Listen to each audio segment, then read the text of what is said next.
Hey, what's up guys? Josh Barr, feeling good today, and I'm gonna give you the tips on how to be a successful rideshare driver. Going straight into it, the number one thing you want to do is find your hotspot. What I mean by that, you want to find a place where you can park your car and within 20 minutes get a hit, maybe 30 minutes max, get a request.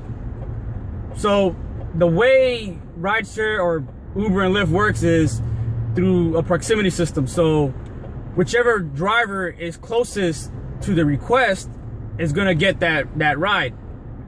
So in Charlotte, I know exactly where to go, where to park my car.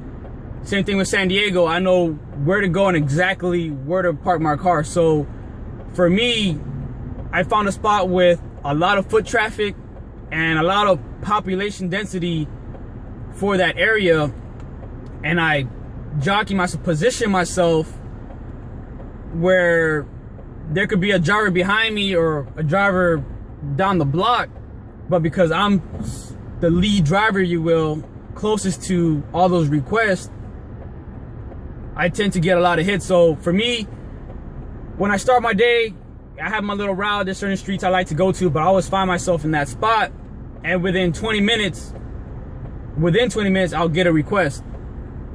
So if you're driving around 40 minutes, 45 minutes, and you still haven't gotten a request, man, you're burning gas, and by the time you got your first request, I already did 2 rides. So this is why I tell you, you gotta find a spot where you can camp and you turn your car off, that way you're not burning gas, and within 10-15 minutes you'll be able to get a ride. The reason I say this is because when I was first starting off, I didn't know what I was doing, and I was driving around for hot dogs and subs. I went to the airport and I sat there for 2 hours. I was Facebooking or reading some kind of blog on my phone or twiddling my thumbs, and I sat there for 2 hours and I didn't get no request. So I was like, well, I gotta go, let me go do some errands, and I left the app on, and as I was en route to my destinations, I got 2 requests. I got 2 requests within 30 minutes. And 2 hours before that, I just sat there in the airport twiddling my thumbs. I mean, I was just wasting my time. So you gotta find a spot within 20, 30 minutes max, you're always gonna get hits. Number 2. This one's very important. You wanna give people, let riders know you're giving them 5 stars. Why is this important? This is important because this adds longevity to your rideshare experience. Because when you give people 5 stars, like, oh, thank you, we're gonna give you 5 stars too. And obviously you need that rating. You need to maintain a high rating to stay active. There's people that do it for 30 days or 2 months and then they get deactivated. And a lot of times riders, they'll oh, it was a good ride, I'm gonna give them 4 stars, it was good. And what they're actually doing is they're actually digging your grave for you. So for me, like, I'm driving and I would say, hey, it was nice meeting you. I'm ending the trip right here and hope to see you again sometime. And I'll show them, like, I'm giving them first. Oh, so thanks, it was nice meeting you, a 5-star ride, here you go. And I let them show, here's a 5-star ride. And they're like, oh, thank you, we'll give you 5 stars too, it was cool meeting you. So what that does is, it's gonna extend your career, if you will. I hope it does, if you wanna keep making money with the app. Tip number 3. You wanna have change. It's supposed to be a cashless experience. Yes, they could, through Lyft, they could tip through the app. Uber hasn't uploaded that yet where they could tip through the app. But a lot of times people want, like I said, want to tip in cash, or it's not even the driver themselves. I mean, the rider themselves. A lot of times it's the friend of the rider. We drop them off first, and then we drop off the rider. And the friend or the other friends, they want to tip you, and they'll give you $1, $2, or they say, hey man, I want to tip you, thanks for the ride, and they want to give you $5, but they got a 20, so you need change to break that 20, and that's just easy money that you're making on top of the fare from the requestee. So have change, have enough change to break a 20, and that way, just easy. It's easy money to have. Here's another one, right here. See this right here? This water. This water makes me a lot of money. It makes me a lot of money. I get a 24 pack for like $3-4, and I don't force it on people. I don't sell it to people. I'll just have it here on the side, and people see it, and they're drunk, or they're thirsty, or they're nauseated, or it's hot outside. Like, oh man, can I have this water right here? Yeah, man, no problem. I have this water. Just take it. So I don't hard sell it to them. They, oh, thanks for the water, man, and they'll tip me $1. They'll tip me $1 cash. They'll tip me on the phone. And if I get 24 waters for like $3-4, I'm getting them for like 10 cents a piece, 30 cents a piece, and I made $1 off it. A lot of times I've gotten people that will give me $5 for one bottle of water. Like, yeah, it was probably like the service and all this and that, but the water was kind of like the incentive. Like, oh yeah, here's the water. I know you're drunk and hungover. And they'll give me $5. So one bottle of water paid for the whole case. So you can look at your ROI on that one. The math is simple. Just give water away, and at the same time, you know, having some water with you, you know, it's good to have. So like I said, you don't gotta sell it. Just have it present, have it visible. It sells itself. And the lowest people tip is $1. Like, no one carries nickels and dimes anymore and quarters. Like, they're gonna give you $1. So if you sell 4, you already made your money back, and then you still got 20 more. So this is deceptively will make you money. Man, I'll even give away gums. Like, sometimes people, like, the person will be sitting in the front, and they'll ask their friends, hey, does anybody have gum? I want some gum. And hey, you want some gum? Here you go. You want some gum? And these right here, like, I get like 18 pieces for like $1. So I just give them a piece of gum, and you can do your ROI on that one. And people anytime you give people something, they tend to tip. So is that number 4, right? Let me see. Share your codes. Number 5, share your codes with people. So when I have let me say that. Share your codes with new riders. So how do you know they're new riders? New riders, when you see them, it's gonna say new, it's gonna say their name, it's gonna have a star on their name. And I'll be like, hey, what's up, so-and-so, I see that you're a new rider. Like, oh yeah, it's a new rider. Yeah, I see it says in the app that this is your first ride here, and did you use the code? Did you get a coupon or whatever? I'm like, oh yeah. Or sometimes they'll say, no, that was my first time here, I'm using it, I don't know how it works. I'm like, oh yeah, just go to payments and you should get some free rides. And if not, oh, I see you have coupons here, try adding more. Sometimes you can add more codes to the ones you already have, and that's where you put in your promo code there, and you could add. So by you putting your promo code or into their app, you'll make, I think you get like $10. So it could be a $7 ride, and you made $10 off the code. So you made more money off the code, and then the rider got a $20 off, or they got $5 off. Because the way the codes work, it's always different between the cities and the codes, or whatever promotion Lyft is doing. Sometimes I've seen people that will have like $10, $20 rides, and I've seen people have where they have $10, $5 rides. So it's always a different scheme, or depends on the season there. But give your code to people. Watch out for the new riders. Be aware of the new riders. Welcome them. Hey, you know, I see this new ride.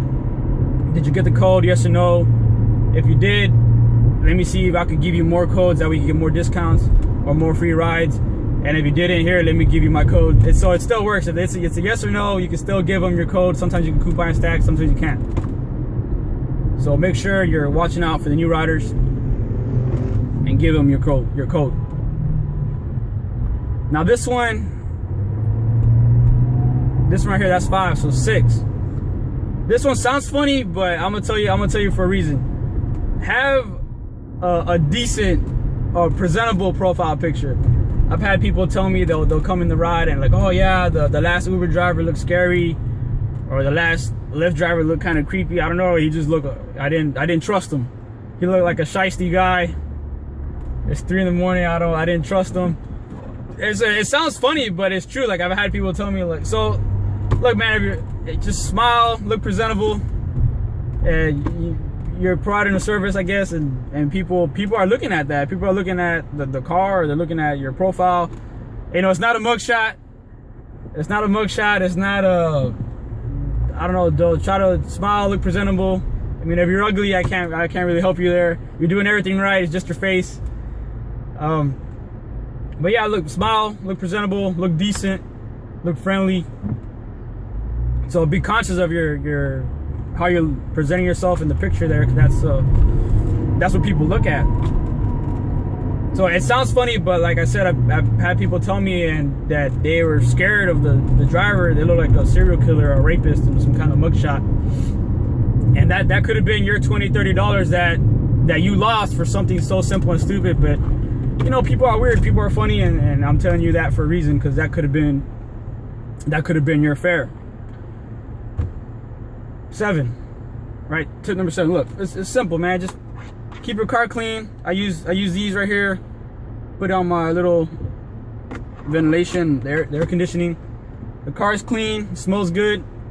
People like that. You'll see on the comments, oh, a clean car, friendly. It smells good. People write that in the comments. They give you 5 stars. You'll see it. So keep your car clean. Very simple. Let me see. Have music in the background. That one, especially when people are trying to like get hype or pregame, or they're on the way to the club or whatever, just have something, have some music going. It doesn't have to be, just have some preset radio station, or even in the daytime, it doesn't have to be the party people that are trying to get hype. Just have something in the background to eliminate that awkward silence and that white noise. Just have classical music in the background. Just something in the background, light. Sometimes a lot of people like they'll be talking to their friends. If you could hold the conversation, hold the conversation. But if they're driving, if they're by themselves, just have some kind of music. A lot of times people are with their friends, so they're just having a conversation among themselves. But have a preset radio station that you could go through and just have something in the background. As long as it's not commercials, just have something playing in the background. All right. Here's another tip. Here's another tip for you if you guys want to last and don't want to get bad ratings. The customer, and how do I say this? Wherever the customer tells you to go, you go. So if they're gonna give you an address, or they're gonna give you a direction, they're gonna put it in the GPS, and this is where you want to go, the destination. So the GPS will say go straight or go right. If the customer says go left, you go left. For some reason, people, I don't know, they just have this authority complex. Some people, not all people, but I've noticed that if they say go left and the GPS says go straight, go left. The customer's always right, and if you go straight, you're wrong. And they're gonna rate you badly. They're gonna leave a bad comment. The customer's always right. Even if you know exactly where you're going, trust me, people like get angry if you don't listen to them. Like, they just get angry. So I've had people like, I know it was straight, and I know exactly where to go. It's actually down the street, and they're telling me go left, go right. And I'm like, are we going to such and such place, right? I'm like, yeah, we're going to, it's right down here. No, take a right. It's 34th Street down here. Take a right. Okay, yeah, let's take a right. And then they realize that they're wrong. They're like, oh, okay, yeah, you're wrong, yeah. But if I would have like gone against them and proven them wrong, like, that's just bad business, and it's bad rating. So I've had a couple people where, well, even if I miss a turn, like it says on the GPS, if you miss a turn, then that's your fault, and you're gonna get rated badly. But if the customer causes you to miss the turn, listen to the customer anyways. So don't take bad turns.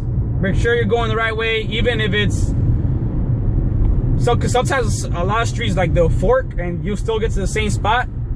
But if the customer wants you to go to a certain street, go to that street, because they get upset, some kind of territorial thing. And if they're wrong or you're right, just listen to them. Trust me. So as long as you do those things, those are the tips to success. Do those things and you'll last. You'll be all right. You'll make some money. You're not gonna drive around aimlessly and burn gas. You're not gonna lose your money, opportunities to make easy money. So, hope you enjoy the tips. Stay anabolic, and I'll see y'all next time.